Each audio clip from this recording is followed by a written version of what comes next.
સુરતના ભેસ્તાન સ્થિત Priyanka green park society ખાતે મહારાષ્ટ્રના માલેગાંવમાં થયેલ 4 વર્ષની બાળકીના બળાત્કાર અને હત્યાના પ્રકરણને કારણે મૌન રેલી યોજી હતી।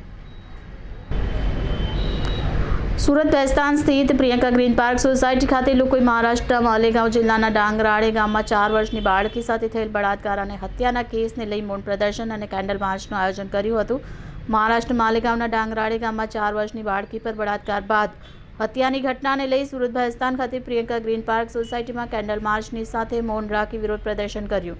પ્રદર્શનકારીઓએ આ કેસમાં પકડાયેલા આરોપીને મૃત્યુદંડની સજાની માંગણી કરી। માલેગાંવના ડાંગરાળે ગામમાં 16 નવેમ્બરે 4 વર્ષની બાળકી પર બળાત્કાર ગુજાર્યા બાદ પથ્થર ઝીકી તેની હત્યા કરવામાં આવી હતી। આ કેસમાં પોલીસે એક આરોપીની ધરપકડ કરી હતી અને તેને કોર્ટે 27 નવેમ્બર સુધીની પોલીસ કસ્ટડી ફટકારી હતી।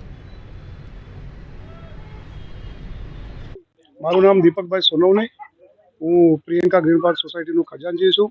આજ રોજ અમે બધા બહેનો સાથે યુવા વર્ગ માલેગાંવમાં મહારાષ્ટ્ર ખાતે જે નાનકડી 4 વર્ષની બાળકી એના પર એક નરાધમે પાશવી બળાત્કાર કરીને અને પથ્થરથી છીંદીને એનો જીવ લીધો। એના વિરોધમાં આજે અમે બધા બહેનો સાથે યુવા વર્ગ વિરોધમાં અને માટે ભેગા થયા છે અને મહારાષ્ટ્ર ગવર્મેન્ટને અમે અપીલ કરતા છે કે એ નરાધમને વહેલામાં વહેલી ફાંસી થાય અને એના કરતાં બી વધારે જો કોન્સ્ટિટ્યુશનમાં કંઈ સજા લખેલી હોય, કંઈ જોગવાઈ હોય તો એને વિકટમાં વિકટ એને એ કરીને સજા આપીને એને વહેલી તકે ફાંસી થાય એવું મહારાષ્ટ્ર ગવર્મેન્ટને અપીલ કરું છું।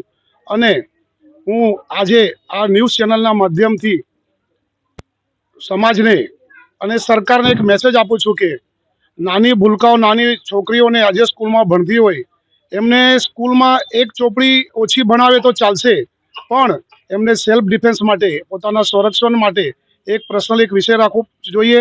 એમને કરાટે ક્લાસ ભણાવવું જોઈએ કે જેથી થઈને આ કોઈ પણ લુખ્ખા તત્વ નરાધમ કોઈ પણ મારી નાની બાળકી એના પર આવું કૃત્ય ના કરે, એનો જીવ બચે।